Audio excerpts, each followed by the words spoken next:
Hey Algebra 1, today's assignment is all about systems of equations, mostly about elimination, a new process where if they're both in standard form, you can combine the two equations by adding and one of the variables cancels. And so let's jump into it with a word problem. We're on page M2-167 and 168. So it says there's two high schools, Jefferson Hills East and Jefferson Hills West, and they're taking field trips. And real important, this next sentence, total of 408 students on 3 vans and 6 buses. Then a separate sentence from another school, 516 kids loading up on 6 vans and 7 buses. And then it takes a moment to make sure that you understand each van has the same number of students on it, each bus has the same number of students on it, and now they want us to write an equation that represents this idea. So it says let's make X the idea of the vans and let's make Y the idea of the buses, like how many students are on each van or on each bus. And so the idea here is that 3 vans with so many students on it plus 6 buses with so many students on it, if those are all the same, should give you 408. And in the second one, 6 vans and 7 buses, well, that ends up giving you 516 students in total. So that is the beginning, is being able to write an expression, or sorry, 2 equations that would set up this scenario for us. Now B says, well, how are the equations in the system the same? Well, both of the equations are in standard form. That means the X and the Y values are on the same side. But what is different is the values themselves, A, B, and C, the 3, the 6, the 408, or the 6, the 7, the 516. These are all different numbers for each equation, but they both fall in standard form. So describe the first step needed to solve. Today we talked about adding inverses together. So examples 2 and -2. If you were to add those together, that would cancel. Or maybe you have -6 plus 6. Those would cancel. So right now, I really don't see any coefficients that match, and so we're going to have to consider using multiplication to make them match. So because 3 and 6, these values are special because 6 is a multiple of 3. So if I wanted to make these cancel, I would really want this position to end up being a -6. That way they could just add together and cancel. But I can't just change that one number. I have to think about what I would need to multiply by to give you that. So I would say, well, -6 divided by 3 is -2. So that's what I need to multiply by to get my new equation.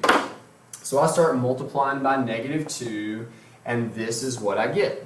-2 times 3x, looking right here, this is giving me -6x. -2 times 6y is -12y. -2 times 408, -816. So now it creates a situation where if you add them together, these are eliminated. But the others don't necessarily eliminate. If we add -12 and 7, you get -5. If you add -816 with 516, you get -300. And we can finish that problem out by dividing by -5 to figure out that x is 60. Well, that's great. We now need to go back into one of our equations. I picked 3x plus 6y is 408. And now I'm taking that 60 value and I'm replacing y with 60 so that we can go back and figure out what x would have to be. So I'm going to multiply 6 times 60 to get 360. And then let's move that 360 to the other side. Let's subtract 360 to the other side to get 48. Divide by 3 and you get x is 16. So my solution, excuse me, is 16 and 60. So last part says interpret what that means. So that means there's 16 students per van and 60 students per bus. And if you were to plug those values in, for example, x is 16, plug that in for both x's in both equations. Same thing with y being 60. Let's plug in y being 60. And those values work exactly, giving you 408 with the first equation and 516 in the second equation. Okay, so let's look at another one. And these are actually 4 just problems without context, no story, just practicing the idea. And so I'm going to work A and C, and you're responsible for B and D. So level 1 is similar in A. They're not ready for elimination quite yet. I need to multiply by -1 if I really want the y's to cancel. So you see me doing -1 times 3x, -1 times y, -1 times 9, and I've written that in blue under that second equation. So now I can start eliminating. Y plus -y eliminates. 7 minus 3x, that gives me 4x. And on the other side, 32 plus a -9, that would give me 23. Now at first I thought, man, did I mess up? I got 5.75 for the x value. A lot of times when you're practicing these at first, a lot of the times they're integers, but not always. So I ran with it and I started plugging this value back in for x. I just used the very first equation. And so 3 times 5, 75. 1725, and then I subtracted that value to the other side to get -8.25, another decimal. And so I'm thinking, well, did I do this correctly? These values don't seem like they're nice numbers. Well, when you take time to plug them in, it works perfectly fine. So if you ever want to check your work, plug in the x and y values that you got. And when you see that it works, feel good about your answer. And if for some reason it doesn't work, go back and try to see where you made a mistake. And a lot of times negatives are where we're making mistakes. So part C, that's another one that students were probably going to be wary about because of the fractions. And so I thought for a second, well, 2/3 and 1/6. I mean, if you were to multiply 1/6 by -4, that would be -4/6, which changes to -2/3. So that's why I chose to multiply by -4 in the second equation. And so if you'll follow me down here, I have multiplied -4 times 1/6x, -2/3. -4 times -3/8. If you multiply -4 times -3, you get 12. And if you divide that by 8, that's where I'm getting 3/2 from. Or you could use a calculator if you're struggling with that. And then -4 times -6, positive 24 for the end. So now we go about eliminating. 2/3 and -2/3 cancel out. And if you said, well, 1/4 plus 3/2, 1/4 is a quarter, 0.25. And 3/2 is 1.5, and so that's where I got 1.75 from. 18 plus 24 is 42, so let's divide by 1.75 to figure out that y has to be 24.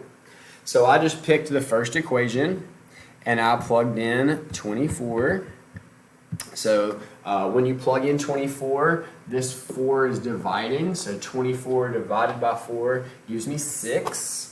And so now I'm subtracting that number over, and then I could have multiplied by 3 and divided by 2, but this is called the reciprocal. When you take 2/3 and you reciprocate it to 3/2, these cancel, the 2's cancel, and on the other side, mentally I thought, well, 3 times 12 would be 36. If you divide by 2, that's where you get 18.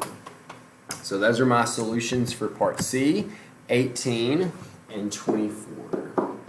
All of your answers are a point where the lines are crossing, and so that is where my solution lies. So like I said, I want you to try B and D on your own, hopefully on a separate sheet of paper since you have plenty of room to write on another sheet of paper instead of trying to put it on this page. So in class we talked about how to do the stretch. So I will walk us through that really quickly because I'm not going to do the whole thing. I'm just going to get you kind of started. The first thing I did was I noticed that we have y and -y. If we use the third and the first equation, if we were to add those two together, we will end up getting this equation here.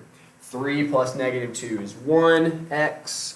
The y's cancel. 3 plus -1 for the z coefficients, that ends up being 2. And then -2 plus 3 gives me 1. So I added these two equations together in yellow to get the equation on the far left in black. Well, the next thing I'm wanting to do is look for another way to cancel out y's. Since I've canceled out y's the first time, I'm wanting to cancel y's again. And so I don't want to use those same equations. I now want to try to incorporate the second equation. So I notice that if I have a 2y here, and right here is -y, if I would just multiply that equation by 2, I would create this equation. And then they would eliminate when you add them together. So I took the equations and added them together to get 2x plus 7y equals 11. And then I put it back over here with the ones that I had first. And that allows me to now do elimination just using x plus 2z equals 1 and 2x plus z equals, or 7z equals 11. So now your goal, your stretch, is to use elimination with these to figure out what x is and then what z is. And once you know x and z, we can go back in any of these third equations and figure out that last value. So this is the stretch. Let's see if you can do it. We'll check your work tomorrow. So let's walk through a review problem from the beginning.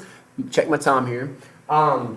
It says the drama department sold a total of 360 tickets for Friday and Saturday night. So there's your idea of x and y.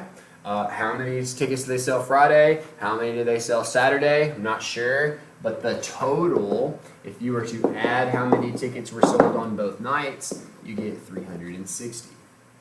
Well, then it says they sold 3 times as many for Saturday than they did for Friday. So you need to think about that. They sold 3 times as many for Saturday. Saturday is a great day for selling tickets, apparently. And it's so great that to calculate Saturday, you would need to multiply the smaller one, Friday, by 3.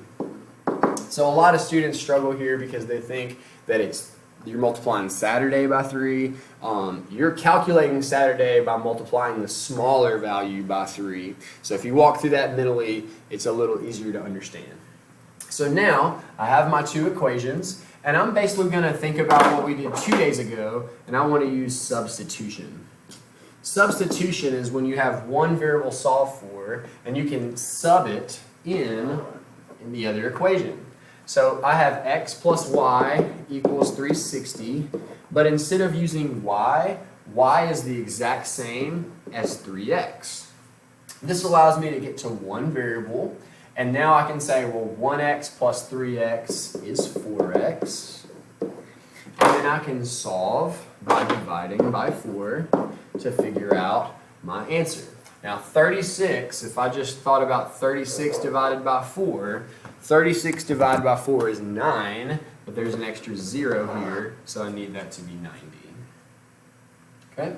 So I want you to go back and think about how many tickets were on the other day, and then check your work by plugging that in.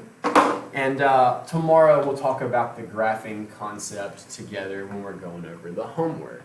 But in general, if you aren't going to be here for that because you're in a different class, if you will graph 3x in y1, and then in y2, we need to take this equation and solve for y, and I think the best way to do that would be to subtract x over to the other side.